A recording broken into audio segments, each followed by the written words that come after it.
عزیز طلباء السلام علیکم. میں پروفیسر معین الدین آزاد CMM لیکچر سے آپ سے مخاطب ہوں. عزیز طلباء، سال دوم فیڈرل بورڈ میں ہم نظم پڑھ رہے تھے یا ایھا المزمل، جو کہ نعت ہے. اس نظم کو ہم نے 3 حصوں میں تقسیم کیا تھا. جو اشعار کی تشریح ہے وہ ہم نے پہلے 2 بند میں کی ہے اور پہلے 2 حصوں میں کی ہے، اور اب یہ ہمارے لیکچر کا تیسرا حصہ ہے. اس حصے میں ہم مشقی سوالات کریں گے، تو آپ جو پہلے 2 لیکچر ہیں وہ بھی سماعت کر لیجئے. مشقی سوالات میں دیکھیے، سب سے پہلے الفاظ کے معنی ہیں. مزمل، کالی چادر والے. مرسل، رسول صلی اللہ علیہ وآلہ وسلم. خو، عادت. خلق یعنی اخلاق. پیکر، وجود، جسم. کشور، ملکوں کو کہتے ہیں. بحر، سمندر. بر، خشکی. نقشے ہو، وحدانیت یعنی اللہ کا ایک ہونا. نجوم، نجم کی جمع، ستارے. اہتدا، ہدایت پانے والے. روبرو، سامنے. ماہرو، چاند جیسے خوبصورت. باب، دروازہ. علم، دکھ. سحر، صبح. مدحت، تعریف. اس کے بعد دوسرا سوال ہے جو مندرجہ ذیل تراکیب کے معنی لکھیے. پہلے الفاظ کے معنی تھے، اب تراکیب کے معنی ہے. تو تراکیب میں دیکھیے، مرسل پاکیزہ خو، پاکیزہ عادت والے نبی یا رسول صلی اللہ علیہ وآلہ وسلم. کشور کشا، فاتح، مالک. بحر و بر، بحر سمندر اور بر خشکی. سر بسر، مکمل طور پر. کائنات حسن، کائنات کی خوبصورتی، بہت زیادہ حسن ہونا. زکات حسن، حسن کی زکات. آب و گل، آب پانی کو کہتے ہیں اور گل مٹی. رنگ و بو، رنگ اور خوشبو. بخت رسا، نصیب اچھا ہونا. باب اثر، اثر کرنا. شام علم، غم کی شام. مہدت سرا، تعریف کرنا. منہ بمنہ، ایک ایک بال، مکمل طور پر. تراکیب کے معنی کے بعد اگلی جو چیز ہے وہ مختصر سوالات ہیں. تو مختصر سوالات دیکھیے. پہلا سوال، حضور اکرم صلی اللہ علیہ وآلہ وسلم کو ہو بہو قرآن کیوں کہا گیا ہے؟ نبی کریم صلی اللہ علیہ وسلم کو ہو بہو قرآن کہا گیا ہے کیونکہ آپ نے قرآن کو عملی صورت میں پیش کیا اپنے کردار کے ذریعے. آپ کشور کشائے بحر و بر کیسے ہوئے؟ کشور کشا کے معنی ہے فاتح، ملکوں پہ فتح حاصل کرنے والا. تو آپ صلی اللہ علیہ وسلم نے فتح حاصل کی. اسلام پورے جزیرہ عرب میں پھیل گیا اور آپ ہی کے زمانے میں جو اسلام ہے وہ مختلف علاقوں میں بڑی تیزی سے پھیل چکا تھا. نجوم ہدایت، اہتدا سے اہتدا کون ہے؟ نجوم ہدایت سے مراد صحابہ کرام ہیں جو آپ صلی اللہ علیہ وآلہ وسلم کی محفل میں بیٹھے اور انہوں نے ہدایت حاصل کی.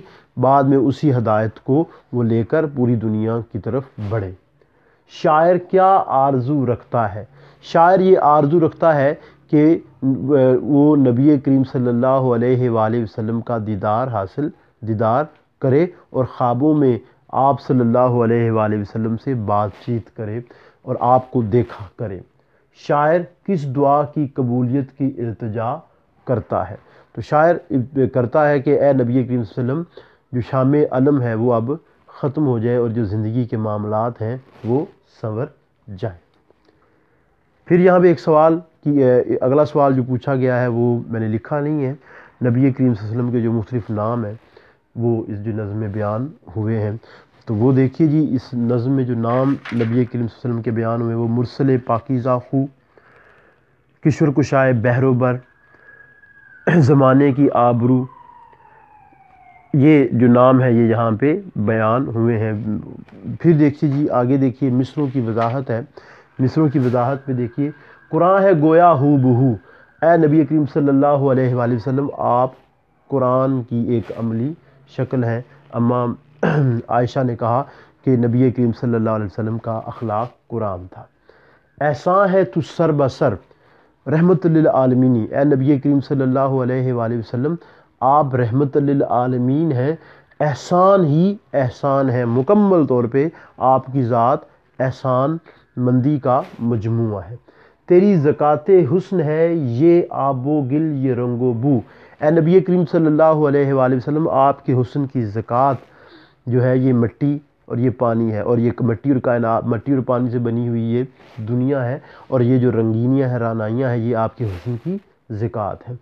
دل پر بٹھا کر نقش ہو اللہ کی طرف اشارہ ہے، نقش ہو اللہ کا نقش وحدانیت، یعنی اللہ تعالیٰ کی توحید کا جو نقش ہے وہ آپ صلی اللہ علیہ وآلہ وسلم نے ہمارے دلوں پر بٹھا دیا۔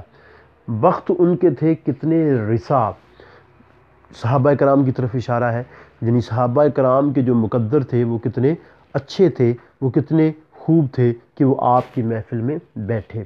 اے آمنہ کے ماہ رو چاند کو کہتے ہیں، نبی کریم صلی اللہ علیہ وسلم کی والدہ کا نام حضرت آمنہ تھا، تو وہ شاعر خوبصورتی سے آپ صلی اللہ علیہ وسلم کو جو ہے چاند کہہ رہا ہے۔